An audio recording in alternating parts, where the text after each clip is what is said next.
Hello everyone, welcome to your maths classes. कैसे हो आप सब? आई होप आप सब अच्छे होंगे और अपनी तैयारी अच्छे से कर रहे होंगे। अगर नहीं कर रहे हो तो करना स्टार्ट कर दीजिए, क्योंकि आपके एग्जाम अब पास में है, मतलब ज़्यादा टाइम नहीं है, फिर एकदम से आप इतना सारा कवर नहीं कर पाओगे सिलेबस। तो डेली बेसिस पे थोड़ा थोड़ा आप प्रैक्टिस अपनी स्टार्ट कर सकते हैं अभी। ओके, तो हम कर रहे थे एक्सरसाइज 7.3 इंटीग्रल्स के क्वेश्चंस करे थे। इससे पहले मैंने आपको 7.1 2 उसके एग्जाम्पल सारा बेसिक बिल्कुल बहुत अच्छे से तरीके से करवाया हुआ है, तो आप वो वाली वीडियोस जरूर देखना। तो करते हैं आज की क्लास स्टार्ट। आज हम करेंगे क्वेश्चन नंबर 7। ठीक है, हमें क्या गिवन है? हमें इंटीग्रेशन सॉल्व करना है किसका? साइन 4x साइन 8x का। तो अब हमें डायरेक्ट अब तो देखने से पता लग जाना चाहिए, क्योंकि इस टाइप के हमने 2-3 क्वेश्चन और कर लिए। ये हमारा डायरेक्ट क्या बनेगा? 2 साइन ए साइन बी का फॉर्मूला। 2 की कमी है तो हम क्या करेंगे? 2 से मल्टीप्लाई 2 से डिवाइड कर देते हैं।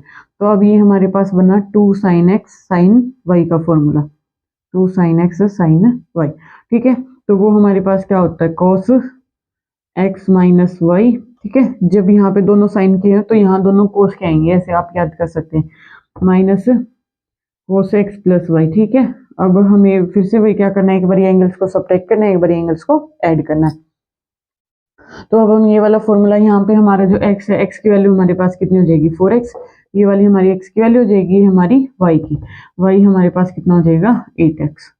ठीक है, तो अब हमें डायरेक्ट फॉर्मूला अप्लाई करना है, तो ये किस में कन्वर्ट हो जाएगा? cos x minus y. x कितना हमारे पास? 4x। y कितना है? माइनस का 8x। Minus cos x plus y, यानी कि 4x प्लस 8x। ओके, तो अब हमारे पास ये कितना बनेगा? cos ऑफ माइनस का 4x। और मैंने बताया आपको, जो cos ऑफ माइनस एक्स है वो हमारे पास क्या होता है? प्लस का cos x हो जाता है।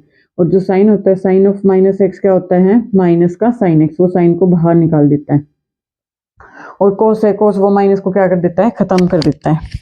तो यहाँ पे हमारे पास बनेगा cos of minus 4x minus का cos of 12x। 8x plus 4x कितना हो जाएगा? 12x। तो ये हमारे पास क्या बन जाएगा? ये बनेगा हमारे पास cos ऑफ 4x माइनस का cos ऑफ 12x। ठीक है, अब हमारे पास मल्टीप्लाई में नहीं रही ना, यहाँ पे देखो मल्टीप्लाई में हम नहीं कर सकते सोल्व। अब हम अलग अलग दो टर्म्स बन गई हमारे पास, अब हम इसको डायरेक्ट सोल्व कर सकते हैं। dx होता है हमारे पास। ठीक है, दोनों का अलग अलग इंटीग्रेशन कर देंगे। इसका इंटीग्रेशन हमारे पास कितना हो जाएगा? Direct sine of 4x upon में क्या जाएगा? 4। ये मैंने आपको बताया अच्छे से। साइन का हमारे पास डायरेक्ट इंटीग्रेशन के टाइम में कोस का हमारे पास साइन होता है, तो ये बना हमारे पास साइन 4x अपॉन में 4 माइनस कोस का फिर से वही क्या आ जाएगा? Sign 12x। और x का कोफिशिएंट हमारे पास क्या आता है? अपॉन में। अपॉन में क्या जाएगा? 12। ठीक है, प्लस में कोई कॉन्स्टेंट ऐड हो जाता है। Okay, this is our final answer. तो ज़्यादा मुश्किल नहीं था, डायरेक्ट एक फॉर्मूला ही अप्लाई करना था। ओके, आई होप आपको समझ आया होगा। नेक्स्ट, मैंने वैसे तो करवा रखा है, ये शॉर्ट्स में है ये वाला, पर फिर भी मैं आपको एक बार 2 मिनट लगेंगी फिर से बता देती हूँ। ये वाला क्वेश्चन, क्वेश्चन नंबर 8 है, 1 माइनस कोस एक्स वाला। हमें क्या करना है? 1 माइनस कोस एक्स अपॉन में क्या है हमारे पास? 1 प्लस कोस एक्स। इसके लिए मैंने आपको 2 फॉर्मूले बताए थे। ये हमारे पास के 1 माइनस कोस एक्स क्या होता है? 2 साइन स्क्वायर एक्स बाई 2। ठीक है, और जो हमारे पास 1 प्लस कोस एक्स होता है वो हमारे पास होता है 2 कोस स्क्वायर एक्स बाई 2। 2 से 2 क्या हो जाएगा? कैंसिल। साइन अपॉन कोस हमारे पास क्या बनता है? टेंजेंट। तो ये बना टेंजेंट स्क्वायर एक्स बाई 2। फिर से वही हमारे पास टेंजेंट का डायरेक्ट इंटीग्रेशन का फॉर्मूला नहीं होता, लेकिन हमारे पास टेंजेंट और सीकेंट का रिलेशन होता है, तो हम उस फॉर्मूले का यूज करेंगे। यहाँ हमारे पास जो टेन थीटा होता है, टेन थीटा वो हमारे पास क्या जाएगा? Secant theta. Tan square theta is equal to secant square theta minus 1। ये रिलेशन आपने पढ़ा होगा, जैसे हमारे पास होता है ना sine square plus cos square is equal to 1 होता है, तो ऐसे ही हमारे पास जो टेंजेंट स्क्वायर थीटा है वो इज इक्वल टू होता है सीकेंट स्क्वायर थीटा माइनस 1। अब हमारे पास यहाँ पे एक्स बाई 2 थीटा की जगह कुछ भी वैल्यू हो सकती है, 2x 4x एक्स बाई 2। ठीक है, तो उससे कोई फर्क नहीं पड़ेगा। यहाँ पे x बाई 2 है तो यहाँ भी x बाई 2 हो जाए, तो ये किस में कन्वर्ट हो जाएगा? Tangent square x by 2 is equal to secant square x by 2 minus का 1। ओके, अब हमें क्या करना है? अब हम इसकी जगह पे इसका इंटीग्रेशन करेंगे, वो हमारे लिए इजी रहेगा, क्योंकि टेंजेंट का हमें नहीं पता, लेकिन सीकेंट स्क्वायर का हमारे पास तो इंटीग्रेशन का डायरेक्ट फॉर्मूला होता है। तो इस टर्म को अब मैं ये लिखूंगी। ओके, हमें इंटीग्रेशन करना है किसका? Secant square x by 2 minus 1 का।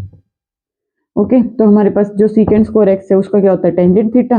तो टेंजेंट एक्स की जगह पे या थीटा की जगह पे हमारे पास x/2 है, और यहाँ पे नीचे क्या आ जाएगा इसका कोफिशिएंट। तो x का यहाँ पे देखो x, इसको x/2 को हम क्या लिख सकते हैं 1/2 इंटू एक्स लिख सकते हैं।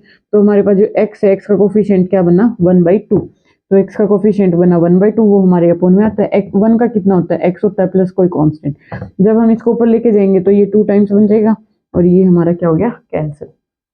ठीक है, तो ये हमारा आंसर आ जाएगा। आई होप आपको समझ आया होगा। फिर भी अगर कोई डाउट है तो आप कमेंट करके पूछ सकते हैं। ठीक है, और ये भी कमेंट करके बताना जरूर कि आपको वीडियो कैसी लगी, कितना समझ आया है, और चैनल को ज़्यादा से ज़्यादा लाइक करना है, शेयर करना और सब्सक्राइब करना है। ठीक है।